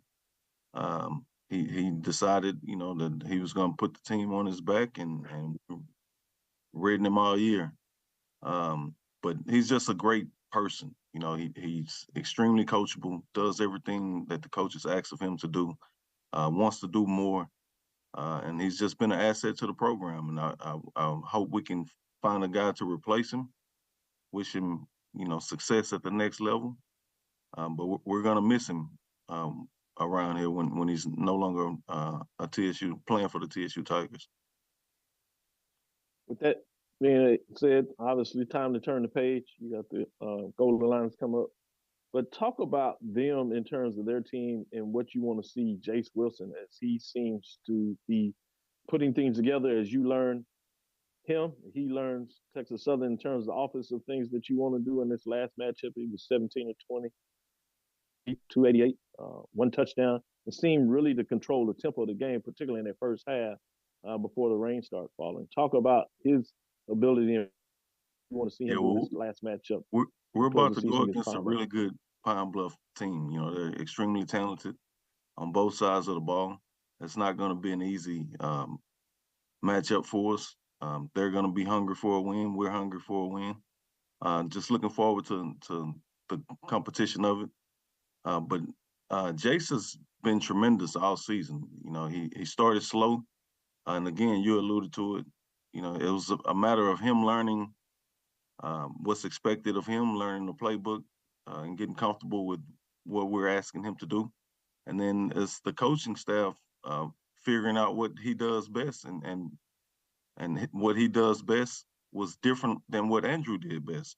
And so we had to find those simple things to put Jace in position to help us be successful. Thank you, Coach. Good luck this weekend. Look forward to the matchup. Next question goes to Tanner Spearman. Good morning, Coach. Tanner Spearman with the Pine Bluff Commercial. I wanted to ask you about a couple of your linebackers, Jacob Williams and Isaiah Bogarty, both among the top tacklers in the conference this year. What did those two bring to your defense? Yeah, they really athletic, guys who love the game of football. They tackle really well. And I think the thing that's missing in the whole idea of those guys being leading tacklers is the guys up front, protecting them and keeping the offensive lineman off of them, and allowing Jacob and Bogarty to run around and freely and make plays. And then as a follow-up, coach, on the other side for UAPB, they've got a guy at the top with the tackles as well, Rico Dozier, wearing number 0. What when you watch the film of UAPB and you see that number 0, what stands out to you? He's always around the ball. He's a guy who's going to be around the ball, making plays and getting the ball on the ground.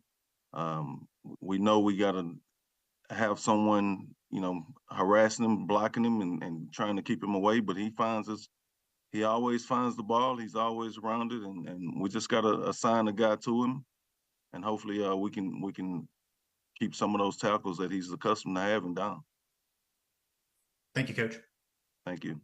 Next question goes to Doc Holliday. Coach McKinney, Doc Holliday, HBC Overdrive. How you doing today?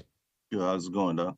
I'm doing good. Tell me about, so you had 10 penalties for 65 yards in the game yesterday. Tell me let me know what you told your guys as far as going into the next week about being disciplined. We talk about being disciplined each and every week, and our guys are emotional. We've got to do a better job of controlling our emotions. I hate to say it in this form, but some of those penalties are questionable. But we've accumulated a large number of penalties the last couple games, and we just got to push through and play the game the right way and be aware of what we're doing both legally and illegally. And my follow-up question, the play Jace Wilson, even though, he's been playing for like a couple of games since Andrew been out, tell me about his maturation for throughout this season. He's improved each week. We've asked him to become the new leader of the team within the season, which is hard to do, but he's taken the bull by the horn, and he's run with it. He's been our leader. He's made plays. He's given us the ability to stretch the field, open up running lanes for our running game. And he's just been a pleasure to coach, a guy who's comes to work each and every day, no matter what the situation is. We lose one week, he's brushed that off, and he's ready to go out and get a win the next week. And we're lucky to have him around. Appreciate you, Coach. Thank you. Coach McKinney, as always, we appreciate your time. Look forward to speaking to you again next week. Thanks a lot. Thank you. Next up, we go to Jackson State. Coach Taylor, once again, if you do have any questions, we ask you please utilize the raise your hand and feature your question in the queue for Coach. With that being said, happy to be joined by Coach Taylor with Jackson State. Coach, first and foremost, thank you so much for taking some time out of your schedule to join us. Coach, if you could please just start us out with an opening statement, just recapping your past week. It was a good week of preparation, getting ready for the Soul Bowl this week. The players had time to rest. Coaches had some time to, get a game plan together, had an extra week of work, getting ready for such a big game coming this weekend in the city of Jackson. We did some recruiting, so we got ahead of the game a little bit. So very excited about this weekend. Look forward to the turnout of fans and, this outstanding football game coming up this Saturday at the Vet. Appreciate those opening comments, Coach. First question goes to Charles Bishop. Hey, Coach, how you doing? I'm good. How are you, Chuck? Hey, real quick question I wanted to ask with getting the open week, getting an opportunity to get some guys rested up, namely Irv Moten. How is his health situation? Will we see him this upcoming weekend? He moved around well yesterday. We got out there a little bit. He did, did some running around.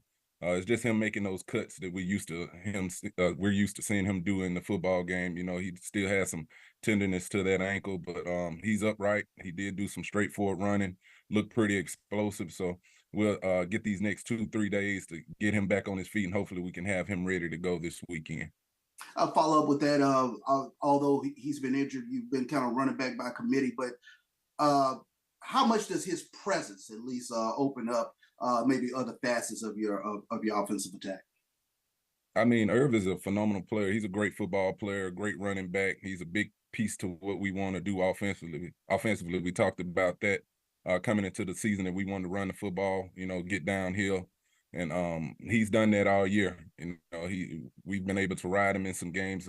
A kid with tremendous speed, power, and he just bring that game-breaking ability to our football team. So when he's out there, I feel good about it. But I feel good about all those backs back there. Those guys have done a great job of stepping up when they needed to this year. Ahmad Miller, Desmond Moultrie, J.D. Martin has been able to come back with that toe injury and do some things, special things for us the last couple of weeks. But to have Irv back there, it just makes us better as a football team. Sure thing. Appreciate that, Coach. Thank you, Chuck. Next question goes to Dr. Cavill. It's Kenyatta Cavill. Dr. Cavill's inside the HBCU Sports Lab. Good morning, Coach Davis. Morning, Doc. How you doing? I'm doing well. Fascinated about this matchup. A lot on the line for both teams in various ways in terms of what it looks like. Obviously, the rivalry is enough in and of itself. But in terms of your defense going up against Alcorn State Braves, I want to focus on that side of the ball a little bit. Mm-hmm. What do you want to see your defense do in terms of the dynamic that the Braves bring to the table, being able to run and pass the ball? Well, like I tell those guys every week on the defensive side of the ball, we want to play fast and cause turnovers, and continue to get better at getting people to the turf. But Alcorn is a team that can, they throw the ball well, they run the football well, got a great quarterback back there, a couple running backs that can really play football. So we got to bring it this week. And I think the bye week kind of helped us to give us an extra time to prepare for them. But we got to be able to create those extra possessions. That's what's been good with the turnovers that they're creating for as, fumbles and things like that. The interceptions have been good. So we got to try to create extra possessions going into this game because, they're throwing the ball around. From what I'm seeing, they want to throw the ball around a little bit, but you still have to have a lot of respect for that run game and that big offensive line they have up front. Follow-up question, if you would allow me to take you a little bit off the field. I know coaches like to coach. That's your focus. That's what you do well. That's in a lot of ways where you feel your solace in terms of being able to put your cleats, shoes on that green grass and getting your young men ready for the next matchup and ladies that are helping you around that. But with that being said, if you can get it done at the end of the season, you have a chance postseason play. Not necessarily the Celebration Bowl, but you have a chance maybe to put your resume up and see where it lands in terms of the FCS playoffs. Mm-hmm. I know you're focused on the SWAC, but on the other side, you had the MEAC huge upset of number 1, North Carolina Central. They probably are positioned to potentially get a playoff bid if they win this weekend. What are your thoughts in maybe a rematch in terms of either hosting them there in the playoffs or going to Durham to play them in the playoffs in terms of that type of matchup in the playoffs?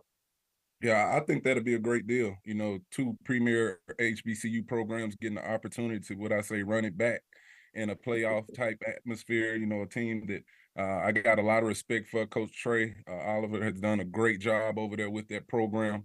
Building that thing up from the ground, and he has a good football team. They took a tough loss last week, but that's still a good football team. So to sit here and be talking about both teams potentially, facing each other in the playoffs, that's a tremendous matchup, something that I would greatly look forward to. But we got our work cut out for us this weekend. We got to get through this one. And, I know Coach McNair had those guys ready to go. They're chopping at the bit after a tough loss on yesterday. So we'll get through this weekend, Doc, and then we'll see where the chips fall. No doubt. First things first. I understand, Coach, but I had to put it on the table. Okay, Doc. Appreciate you, though. No doubt. Next question goes to Doc Holliday. Doc Holliday, HBC Overdrive. What's going on, Coach CC? How you doing? What's up, Doc? How you doing?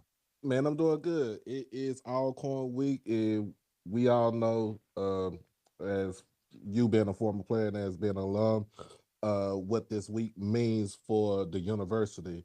Tell me, what have you told your guys about kind of not looking ahead towards, the game, and so and just trying to keep it, keep them focused? I don't. I've been telling them to look ahead and trying to get them to understand the magnitude of this football game when Alcorn and Jackson State faces off. I think you hit it on the head. Being a former player here and being a part of this program and just seeing those huge crowds coming into the city of Jackson, and we had opportunity to go down to the reservation on last year. But just getting them ready for it. The expectation. This probably be the biggest crowd that we've seen all year. Here in the city of Jackson. So just getting them ready for it, keeping them grounded and understand, we still got to go out and play good football. Both teams, like I said, are going to be well coached, very prepared. It's going to be an exciting atmosphere, great fans in town, So it's a great rivalry. I'm looking forward to it. So I'm excited about my first Soul Bowl as head coach at Jackson State. And a follow-up question, Coach. With the win last week, this guarantee you that you as a first-year head coach in the program's history, you have a winning record. Tell me what does that mean to you? It feels good to be where we are right now, 7-3. Locked in with a winning football record.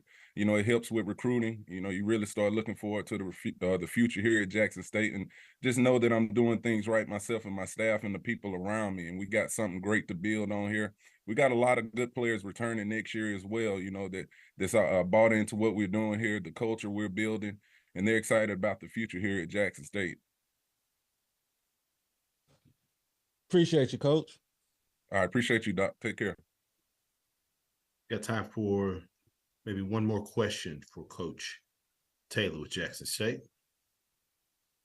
Final question for Coach. Coach, as always, we appreciate your time. Look forward to seeing you again next week. All right. Thank you, guys. Thanks, Coach. We'll now go to Alcorn State and Coach Fred McNair. Once again, if you do have any questions for Coach McNair, we ask you please utilize the raise your hand feature to get your question in the queue. With that being said, Coach McNair, thank you so much for taking some time out of your schedule to join us. If you could please start us out with an opening statement recapping your team's most recent outing at Texas Southern. Yeah, I just want to apologize, first of all. Just this morning, I got this morning, I had to travel back to Lawrence, Mississippi, so I'm on the bus right now, traveling back. But it was a great game. I thought that Coach McKinney had those guys ready to play. Quarterback did an outstanding job in the passing game. Running back had an explosive game. Offensively, we passed the ball pretty well, but we didn't run the ball as well as we expected. So special team, we had lost in the special team, so we got to fix a lot of that stuff. But hats off to those guys up front, up at Texas Southern for doing such a great job of coming in and playing a perfect game. Those guys really play hard. We knew that going into it. I told my players it's just a matter of time, that those guys been in every ball game since they've been playing. So just a matter of time they had a breakout game, and it just so happened it was against us. So other than that, hats off to those guys. Coach McKinney, I did a great job with those guys. Appreciate those opening comments, Coach. First question goes to Dr. Cavill. This is Kenyatta Cavill. Dr. Cavill's inside the HBCU Sports Lab. First, safe travels to you and your team. With that said, I got to talk to you about the post game yesterday, so I wanted to move forward in regards to this matchup against Jackson State University.